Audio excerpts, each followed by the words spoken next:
Hello and welcome to the Essence of You podcast. I am your host, Steph Lokelani, and I am here today with Karin, who is Angela's mom. And Angela was in episode 3 of the Essence of You podcast, and she mentioned her mom a lot. And her mom is here visiting us in Boise, and I am so honored and blessed that we get to spend time together and Thank you. Hear Karin's story. Okay. Yeah. And then just sit the way you're sitting and speak into the microphone, but you can look at me while we talk. Okay. Or if you want, you can look at the cameras. Some people do that, but we are just having a conversation. You're not doing Then be quiet. We are just having a conversation between two people. Okay. And two strangers. Two meeting strangers, yes. And somebody wants to know my life. Well, my life is long. It's been long. It's been good. It's been bad. It's fun. Been sad. But it started long time ago. I was the only girl with 3 boys, 3 brothers. Wow. And supposedly, according to them, in a later life, I was a princess, but I never was. I don't know where they ever got that from. Anyway, for the longest time, I lived in Germany, obviously, you can tell. And then I met my husband, and he was so different from boyfriends at that time. I was only 16, 17 when I met him first, and he was 5 years older than I am. So he was so different. Mm-hmm. And it happened. And then we decided, I had already 3 brothers in Canada. They had immigrated in Canada in the mid-50s. And I always said to my parents, when I'm 21, I'm going to go to Canada. Because my parents never told any of us, you can't do that. Mm. That's not, But I knew that I had to either be married or 21. And so and then when I met, my husband's name was Mike. And shortly we realized he wanted to actually immigrate to America first. Oh. But it was in the mid-50s, was harder to immigrate to America than it was to Canada. And since I had 3 brothers in Canada, and the oldest one was at the time visiting in Germany, and he made it so easy, sounding so easy that we could just get an apartment, which was really the hardest part in Germany at that time for a young couple. Mm. I did not ever wanted to live with my mother-in-law. Nope, I can imagine that. Sorry. And neither did my husband for that matter. But he still lived at home. We both still lived at home. And my parents had not very much. We lived in a 1-bedroom apartment, and I slept on the sofa. My father was a taxi driver at night. I slept in his bed at nighttime. When he got home at 7 o'clock in the morning, he said, Karin, get up, I need to go to sleep. And he would sleep during the day in the same bed. Oh. That's what we had. Mm-hmm. And then I met Mike, and we both decided we wanted to go immigrate to Canada. And it was easier to do that because it was very easy. Once you got to Canada, there was a sign on the house, apartment to rent. You didn't even need to, first and last month's rent, you didn't have to have that in those years. Now, who knows?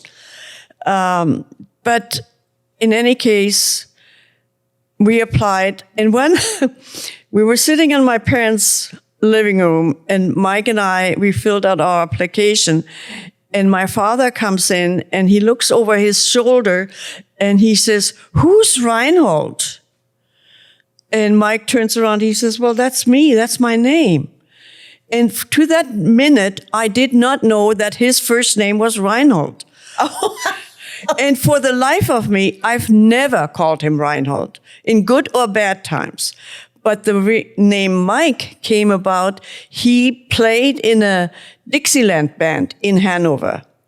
I'm from Hanover. northern Germany. Wow. And and every member in that band took an American name. Okay. And he played the trombone. Mm-hmm. And so he took an American name, trombone player, a Dixieland band.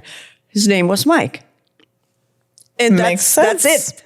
You know, he was, for everybody else, he always was Mike. And I'm sure that once those guys, my daughters found out that his name was Reinhold, really, the only person who ever called him still Reinhold occasionally was his sister when we went to Germany to visit. But I never, ever. Anyway, we get to Canada. When I think back, we were so unprepared for our life in Canada, or even to married life. And by that time, I was also pregnant, and we were so unprepared for the life. And we get there in March, and it's still cold as you know what, and we had no clothing to. Yeah, it was still winter in Germany, but it was that wet cold, that kind of a Seattle cold, you know, and so. First thing we had to buy, because he now needed a job, and my brother had promised him a job in an oil company in the office. Mike was not a physical labor guy. Mm-hmm. He was an office guy. He had a really good job in Germany. We should have stayed there. But in any case, my brother got him a job with his company on the Dune line, which is just a little couple 100 miles south of the North Pole in Canada. Wow. And that's where he worked. For whatever time. And he was an outdoors guy. And the story which he used to tell me, he only worked there 6 weeks. He didn't last very long. But this thing, what he had to do was take certain measurements, put them in the snow way down there, and then they would detonate it. And then after whatever, they're looking for oil, obviously, they would go back and pick up this. And then the people who were in a big car, or a van, one night they forgot to pick him up out of this, and he was sitting there, and it got dark and he frozen, and then suddenly, apparently, somebody in this system said, "Hey, where's that German guy?" Oh, we forgot him. Oh no! So they had to go back out and get him, and that was it. He says, "Okay, this is not for me." So he came back home, and unfortunately, my brothers, they were all physical people who worked physically, and they didn't like that. In any case, we managed 2 years before he then got another job. Partly it was first for an ambulance driver, and then he started with a printing company, and $1 an hour in 1960. Wow. And we had an apartment. It cost us $60. Oh, wow. So he worked practically a week and a half just to pay the rent. Yeah. But he was, by that time, determined we're not going back home. Mm-hmm. I would have gone back home. Oh. If somebody would have given me money, I would have taken Sylvia, our daughter by then, I would have gone home. And I would have even lived with my mother-in-law if necessary. But it didn't happen. So then he slowly worked himself into this printing company. And for some reason, when in Canada, and then later on in the States as well, if they knew you were German, the employees knew that guy is going to do a good job. Oh, that okay. He sticks to the hours, he sticks to a good job, we can trust him and so forth. And the owners of this printing company liked that attitude. Mm-hmm. And so he promoted him fairly fast. And then suddenly he had an hour and a quarter for work. Oh. Jesus. And then we bought the Edmonton, where we lived. They suddenly had a system for low-income people. Mm-hmm. And they built condos.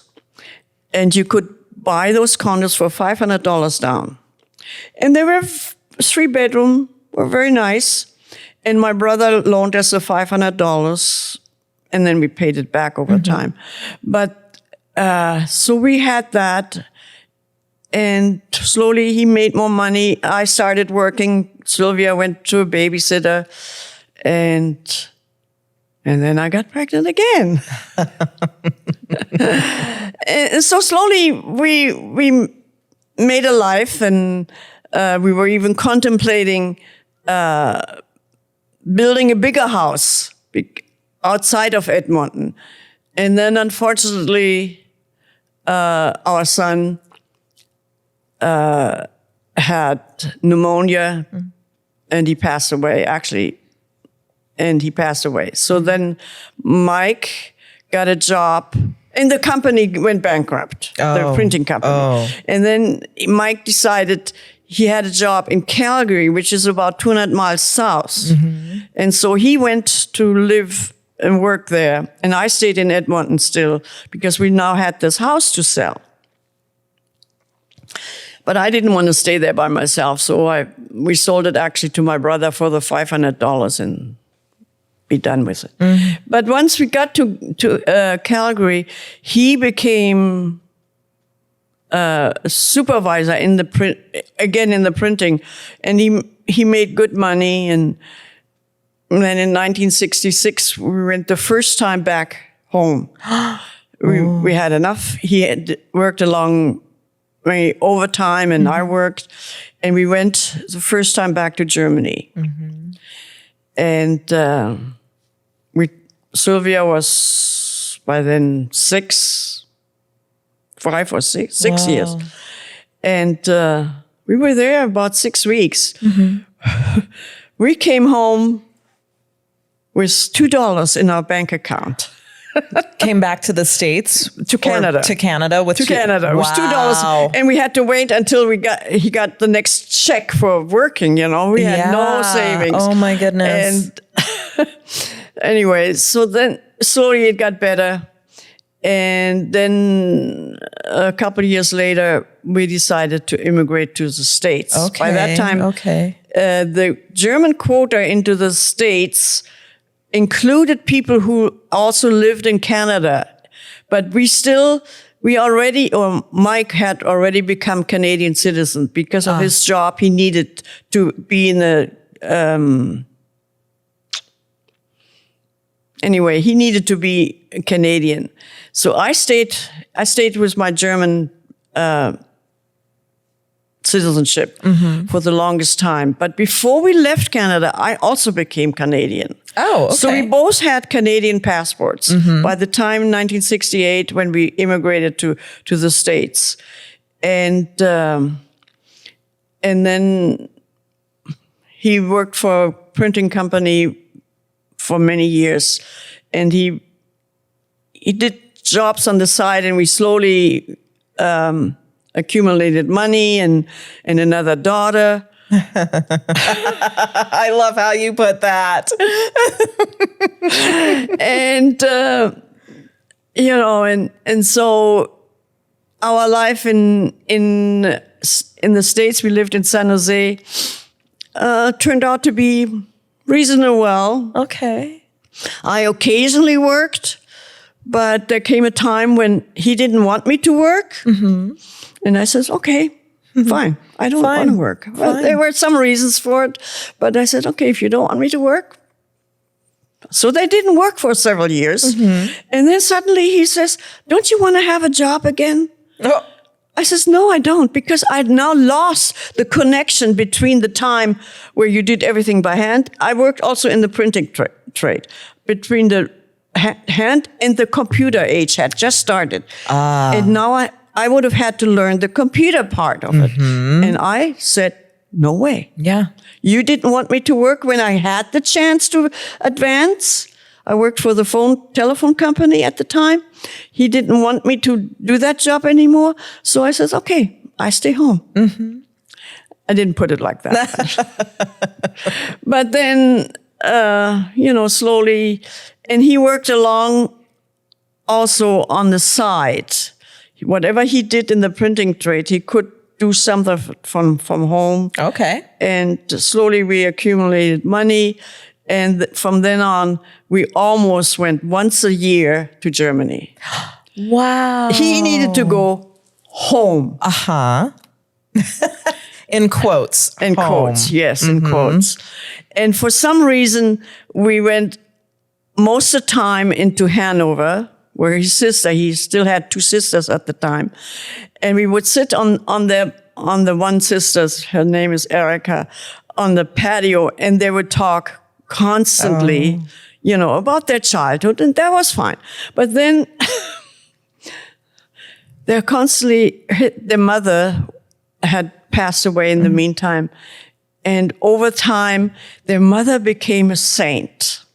And then every once in a while, I says, well, my mom used to say that too. My mom, in the meantime, also was gone. And I says, well, my mom used to say that. Oh, she did? And I got so upset with those 2 guys. And I finally, I said something, and I got it from both sides. Oh, dear. No talking about mom saint or saint mom. No. I said, your mom was not a saint. And I don't even want to go into why she was not a saint to me. Mm-hmm. But in any case. And over time, he then started on his own business. Mm-hmm. He stopped working for somebody else. He went on his own, made good money, and he was a good worker, worked 20 hours a day. Wow. And then he had health problems galore. And I say some of the health problems and the long hours contributed to his early demise. He passed away when did he pass away? You can answer. We're asking Karin's daughter, Angela. In 2008.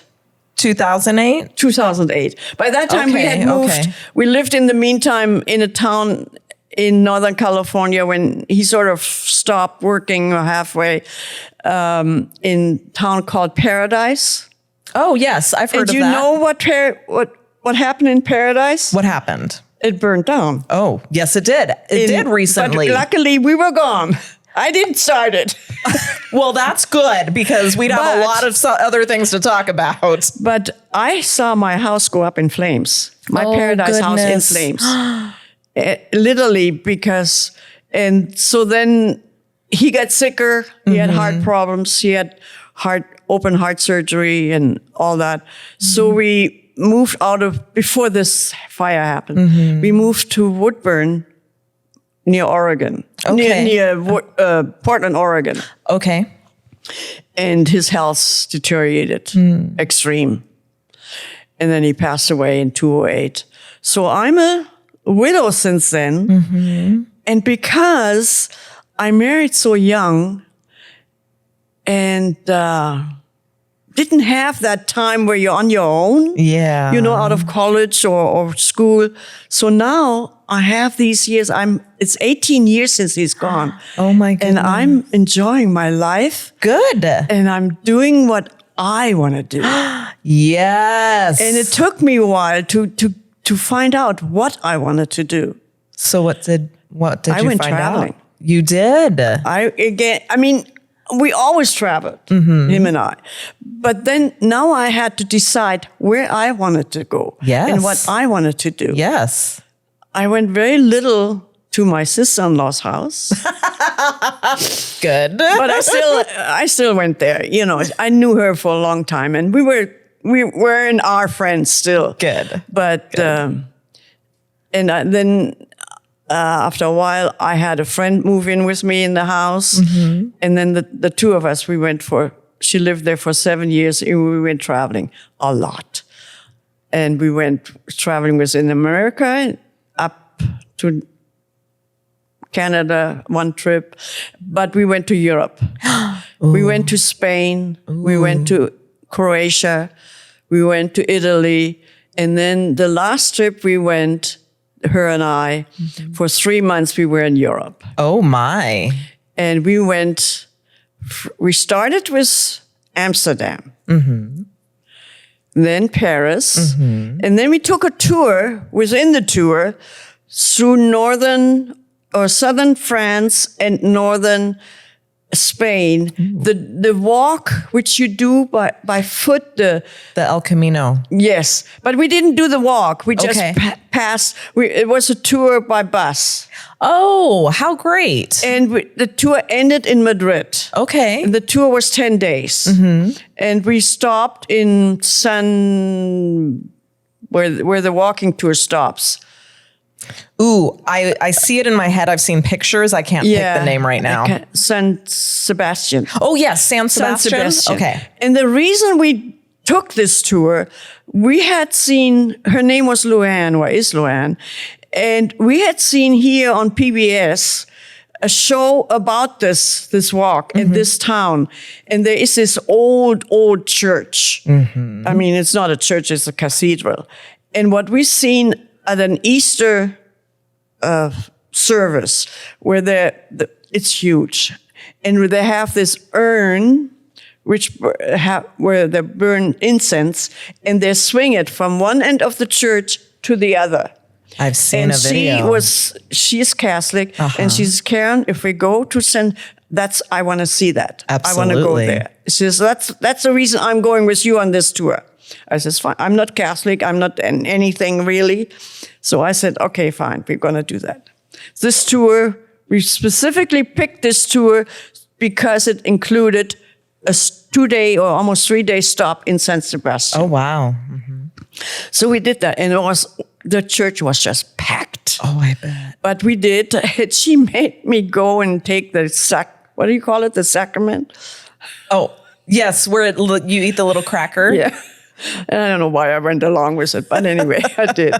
And it was that church was phenomenal. I mean, what I object in the Catholic churches are so ornamental, so full of silver and gold ornaments, and, what they could have done with the money, what these things cost, to help the poor people, even today. Yes. It's okay. That's all my political statement I'm going to do. Okay. but to see the churches, I always go into these churches not because of religion, but how they were built. We see things which they had, the scaffolding and all that. How they did this is amazing. It's impressive. It's like the Notre Dame or the dome in Cologne, and it's absolutely all the churches in Italy. Anyway, this tour, we were there 3 months. So now the tour's over in Madrid. Now we're on our own. We go down to Seville by train, by that really fast train. And we spent 3 days in Seville. And then we take a bus. We had intended to go to Portugal, to the very southern west end of Portugal. It's a town called Lagos. It has beautiful beaches, old and stuff. And we rented a VRBO. We spent 3 weeks there. Oh. And so by now it's November, I guess, early November or late. Anyway, from there we go by plane to Florence. Spent 10 days in Florence. And we had a little pension, each our own room. There were other rooms as well for 40 euros a night. Was nothing. Was breakfast, we had to go down the block to a bakery, but we had coupons. And so we spent 10 days in Florence. Gorgeous. Oh, I bet. I've never been there. So then comes close to Christmas. And she wanted to spend Christmas in Germany to go to the Christmas markets. Oh, I've heard of those. And if you have a chance, that's the place to go. Okay. But there are lots of places. So we go to Berlin. From Florence we fly to Berlin. And we're there. Again, we have a very inexpensive hotels, which are just fine. They have breakfast included. And we go to the Christmas markets. And then we spent maybe 4 days in Berlin. And we are then on our way to Nuremberg. By that time, we had a car. And suddenly we hear on the news that a truck had driven into this one of the Christmas markets and killed people, if you remember. I think I do remember that. And we just missed it by 1 day. Wow. And the restaurant where we usually go was just, we would have been in the part of it anyway. Oh my. And we were just saying, oh, great. So now we're in Nuremberg, and because they now increase the presence of the police in all of these markets. You didn't know that there were police, but yet you did. Oh. You know, they didn't have uniforms on, but it was very eerie in a way. I bet. So we're in Nuremberg for, I don't know, 3-4 days. And then we go to Hanover, because that was my town. And we had, again, gotten ourselves a VRBO. In Hanover, every big city in Christmas has a Christmas market. And this one was right where we lived. And I have some pictures of Old Town Hanover, which in my apartment. And we were just right next to these old towers. Oh, wow. So when she's going this Christmas, and I says, you got to look at that and look at the picture in my room and remember, yes, that's where Mom was. Oh, I love that. So really quickly for anyone listening, Karin pointed at her daughter, Angela. So Angela's going to Hanover in December this year. Oh, that'll be fun. Did I? 3.5 weeks? And you're not going with her? No, they don't want me to go. Oh. Isn't that awful? Oh, that's terrible. We're going to the sister-in-law's house. Oh, that's why. They're going to your sister-in-law's house? Okay. No, but no, my nephew, her son, my sister-in-law's son, the youngest one, is very friends with her. They're the same age, and they are, okay, I guess he's helping them a lot. Anyway, and we're in Hanover, and we take care of the, whatever. It was beautiful. She was very impressed with the Christmas markets. First, the Nuremberg is well known, but every big town has a Christmas market. Some of them better than others. And according to her, she liked the Hanover better than anyone else. And even the Berlin. Oh, wow. I mean, Berlin had 3 of them in different parts of Berlin because it's so big. So she liked Hanover better. I wonder why. And then we still had some time. We went to the Baltic Sea for a few days. Can't remember if we did it before Hanover or after. But anyway, we still went to the Baltic Sea. And then it was time to go home. Yeah. We came home. We were there in Europe from middle of September to the last day of December. Wow. And then we flew home. And in the meantime, everywhere we went, we bought stuff. Of course. And we had it shipped home. By the time we got home into my house, I mean, the hallway was packed full of boxes. I mean, I don't know where, but anyway, so we still lived together for another 1.5 years, maybe 2, and then that sort of ended. And then I sold the house because I couldn't keep the house financially anymore. And since then, I'm living in not assisted living, independent living. Oh, okay. Back in Woodburn. Woodburn, Oregon. Yeah. Okay. Oregon. Because my friends I have friends there. And friends at my age are very important to me. Absolutely. Both my daughters, Angela and the other daughter lives in Sacramento, have offered to come and live with them, every so many weeks here and then there. And I says, well, if you have friends, they're your friends. They're not my friends. Yeah. And that's a really big part for me to have friends which are my friends. Absolutely. Because while I was married, they were his friends or work friends, work acquaintances. They were not really friends. He always said they're his friends. No, they were not. But that's a different story. So anyway, and I have two really good friends. I'm still friends with my travel partner, so to speak, but it's sort of cooled off a bit. I've had friendships like that. Yeah. But every 2 months, 3 months, we still go out for dinner.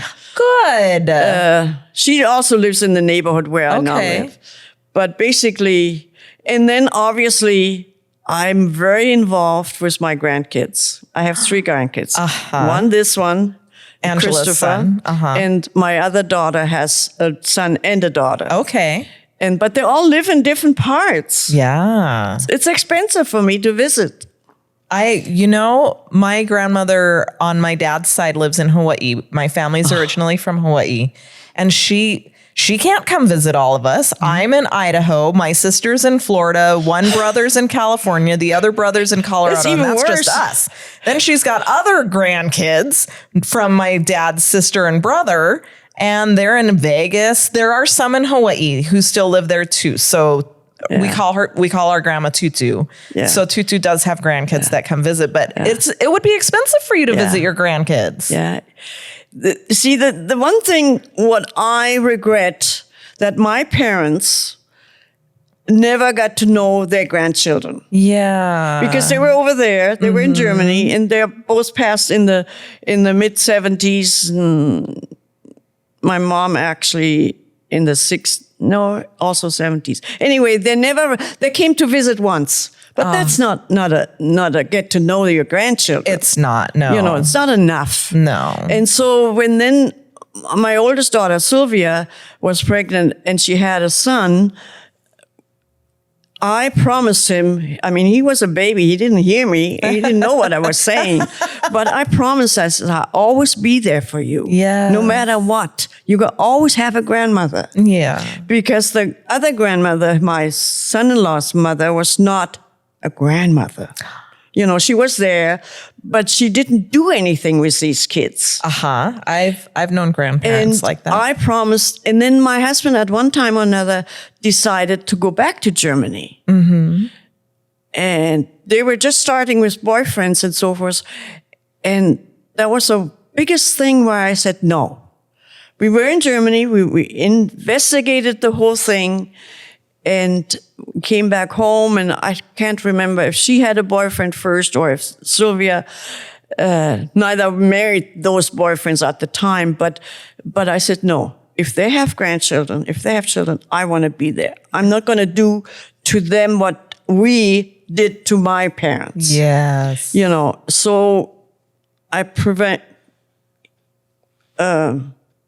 convinced him. We didn't do it. And I always went for my grandkids. And I do a lot with them. Good. I take them to places.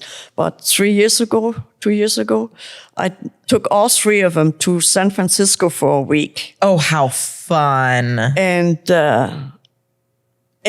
Christopher has come to visit me quite often.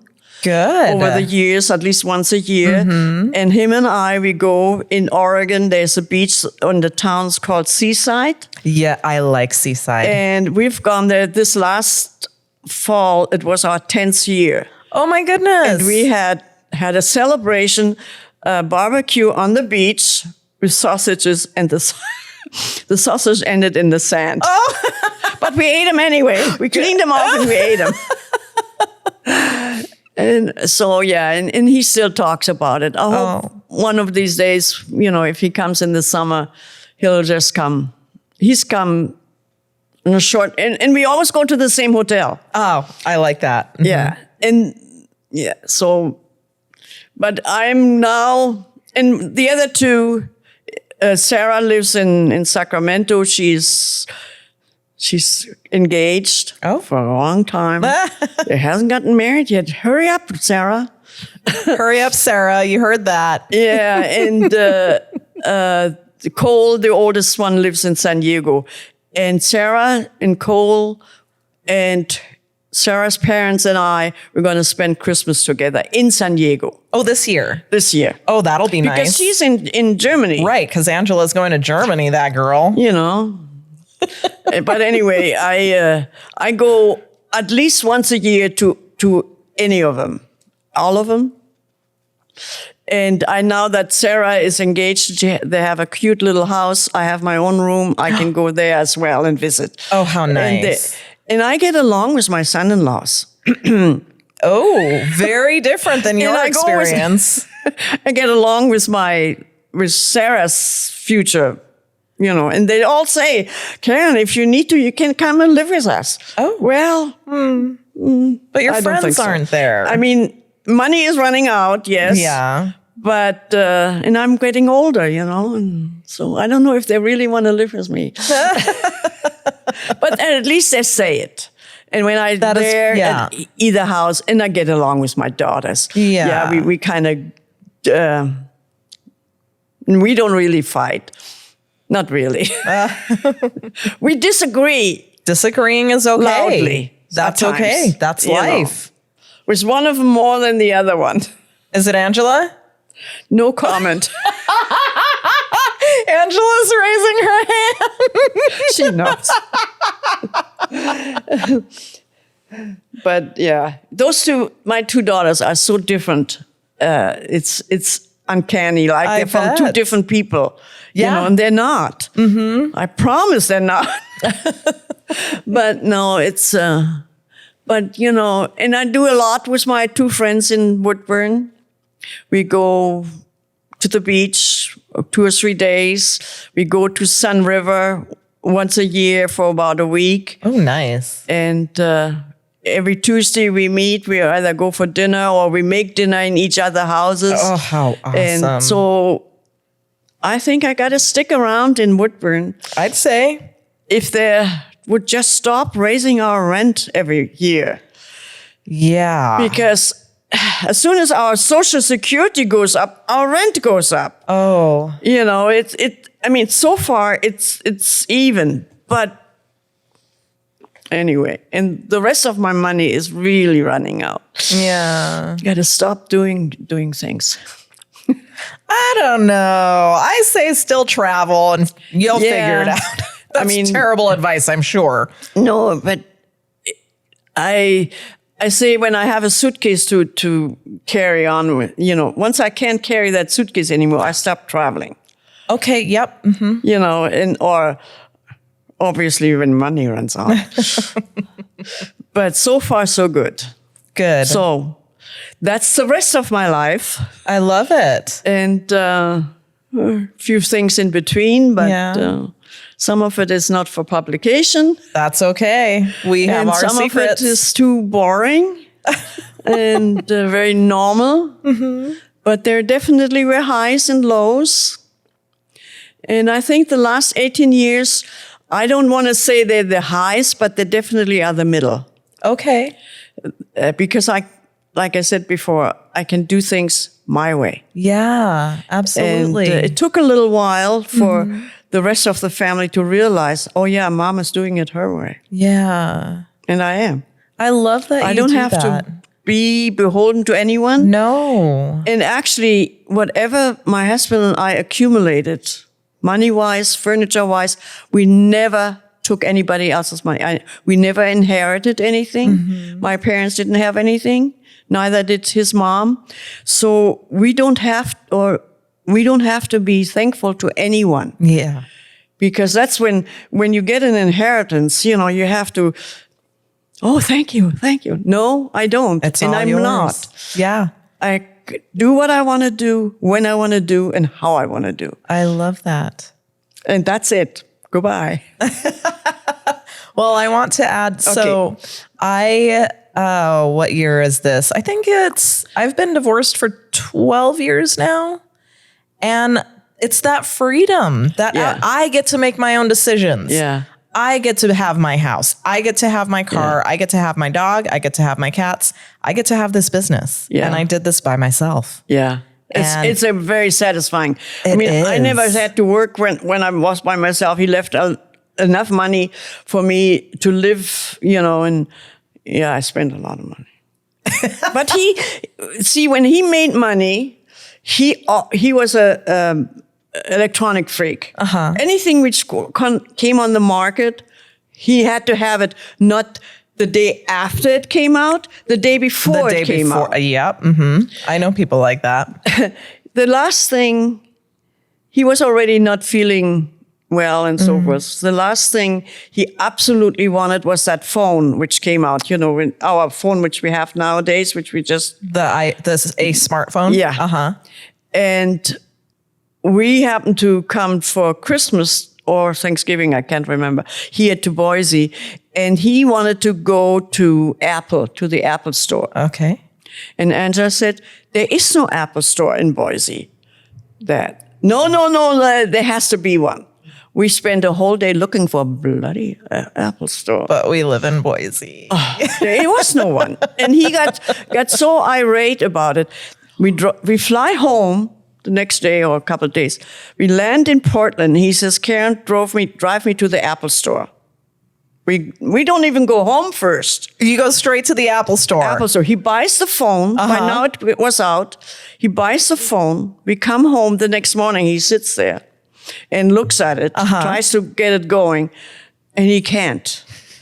He just can't because, there's no direction when you buy these There's new not, stuff. no. And he can't. And so he turns around, he's Karin, bring the phone back. And that's when I knew it was the end for him. Once he couldn't do that, and this was about 6 months before he passed away, maybe. Oh. And then he wanted to do something he had electronic things. Music stuff and everything. And he was sitting in front of it and he couldn't adjust it anymore. Oh. And that's when I knew this is it. Yeah. 3 months later, he was gone. Wow. But I'm not gonna. And he decided, I call it, he opted out. Oh. He knew what he wanted to do. Mm-hmm. He was in great pain. He had a lot of problems and he didn't want to live anymore.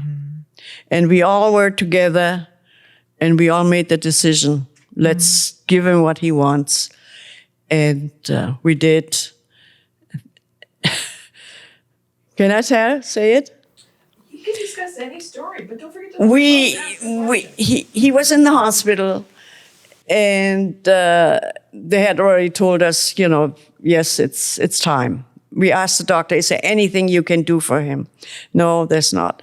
And then the doctor asked him, Mr. Henniges, he says, no, that's it. I want to die. So we go home, the three of us. He's in the hospital. We come the next morning in this room, and he sits up, not in his bed, in the chair, and eats applesauce. Okay. And we look at each other because we knew he wasn't going to get any more food, any more medication. He was just going to be on what they call hospice. There's another word to it. But he sits there and feeds himself. And we all look at each other and we said, what did we do? Because we, in a way, signed the thing, let him die. Yeah. And we look at each other and we're just flabbergasted. We all got very emotional, obviously. So I go to the doctor and I tell him, I says, can we reverse it? She says, no. She says, just leave him be. That's his last thing he can do for himself. And then 3 days later, he came home and he passed away at home. I'm glad he got to do that at home. And that's the way he wanted to go. Mm-hmm. And he wanted to, a nurse comes while he is at home under hospice care. And when it happened, they says, okay, where do you want his body to go? I says, well, actually nowhere. I says, he wants to be donated to science. Oh, well. And I said to her, I says, but I don't know how to do that. She says, I do. Oh, good. And so she says, let me take care of it. My oldest daughter was with me. And so I walked out of the house. I went across to the neighbor. I couldn't. And so the nurse and my oldest daughter arranged it all. And it's an organization. Mm-hmm. I don't know if it's here in Idaho, but in Oregon it is. You can donate your body to science. And they, after about 2 hours or so, they came. Uh-huh. They picked him up. And after 6 weeks, I got a certificate that in ashes. And the certificate says, and I still have it, that they used his spinal cord in 3 different universities because the doctors, the students, they need to know what happened to this person. How else do they find out?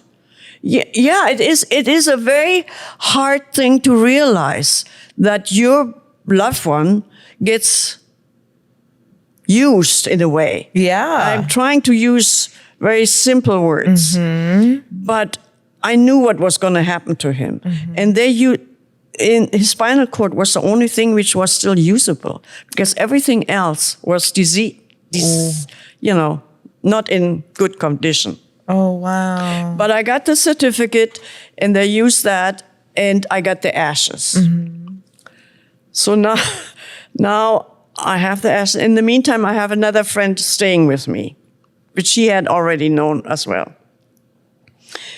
And I went to visit her, came here to visit, I think for Easter or something. And I go home and I ask Angela, I says, what are you going to do with ashes? I don't want him sitting on the, and watch me. No, I didn't want that. I says, can I come back and put it in your yard? No. She says, why don't you take him home? She says. I says, what do you mean home?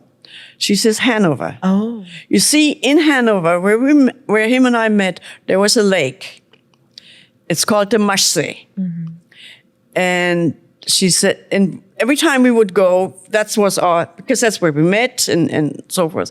So she says, why don't you just put the ashes in the Maschsee, which is very much against the law.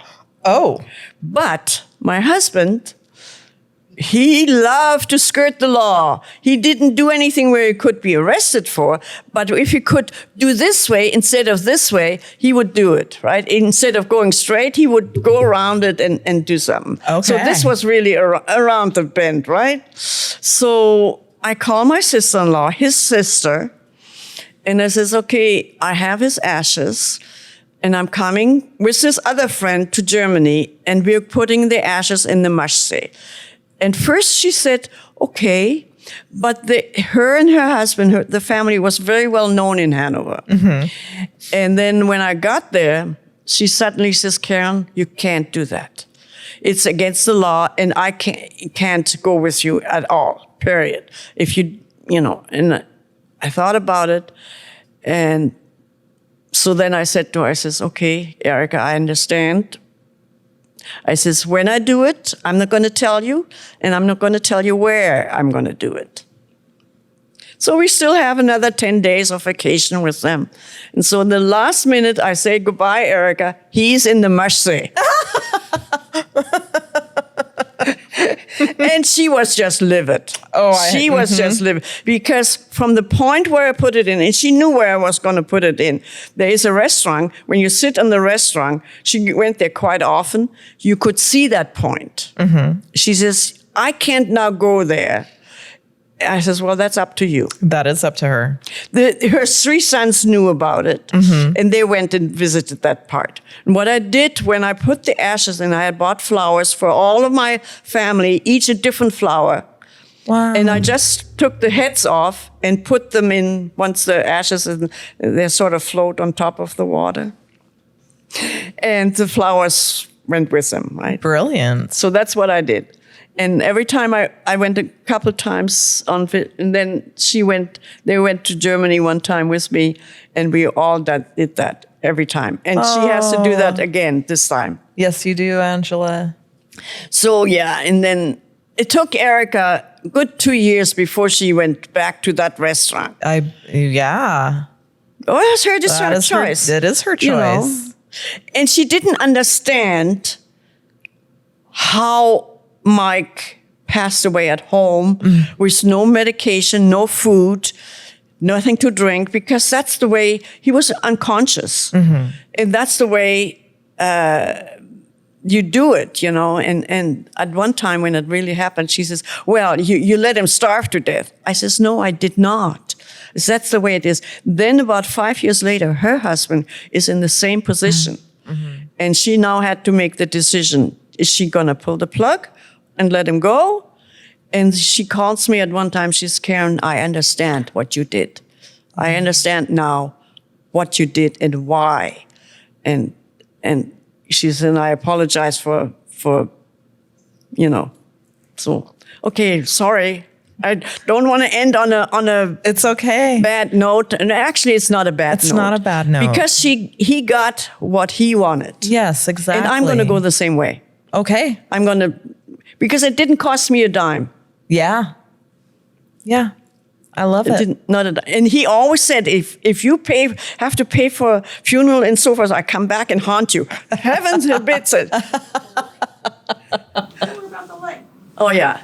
In the house we lived in Woodburn, we had a walk-in closet. And he's now gone. And I lie, you know, here's my bed, there's the closet with the door open. And nobody's in the closet. Suddenly the light goes on. Oh. I mean, you had to walk in to make the light go on. Yeah. And the hell, you know, the light is on. Why? I didn't go there. And it happened about 5-6 times. And the person, Luann, who lived with me at the time, she says, well, he's just checking up on you and making sure you're okay. And I thought, oh. But now somebody else lives in the house. And I've gone to that house and I asked him, I said, does the light still go on? No. Nope. But that was eerie. That was very eerie. I bet it was. It took about 6 months before it finally stopped. Wow. Well, who knows? I mean, it is possible. And he he had something to say. The last evening while he was still conscious and we were in the hospital, he said to her, to Angela, if there is something after, I let you know. Ooh. Or something to that effect. Yeah, close enough. Yeah. Oh, yeah, he was talking. He was not a religious person, by no means. And neither am I, for that matter. Yeah. But those two things are very eerie. We could go down a very, very long road talking about this, but we won't, because I have a question for you. Okay, go for it. Okay. When everything external falls away, like your titles and your labels, who are you, Karin, at your core? Oh, wow. I guess I found that out in the last 18 years of who I am, because I definitely wasn't Karin during my marriage. I was his wife. I was their mother. But now I am Karin. Like I said earlier, I like to be a little sarcastic at times and fun. Like to travel, like to have a good time. Not to the point that I would hurt somebody else. I just like to live my life yet for a couple more years. I mean, I'm breaking down in certain areas, like we all do. But basically, yeah, I'm Karin. Not the good party girl, but a friendly friend. Doesn't make any sense? No. But anyway, that's it. I love it. I can see that just from, this is the first time we've met. And I can see that. And Angela has raved about you, which is why you're here. Which she doesn't to me. She doesn't rave about me to me. Well, with that note, maybe she will now. No, I know. We yesterday, yeah, there were some where she got a little. I keep asking questions about her and this trip and giving her suggestion about this trip they're taking, and she finally raised her voice, and I says, you can say that not like that, and I don't want to hear that like that. So. Mom still being mom. I love it. Thank you, Karin, so much for being here today. I've truly enjoyed this. You're welcome. It has been wonderful. And thank you all for joining us on the Essence of You podcast. And we'll see you again next time. And live your life to the fullest. Beautiful message. Thank you.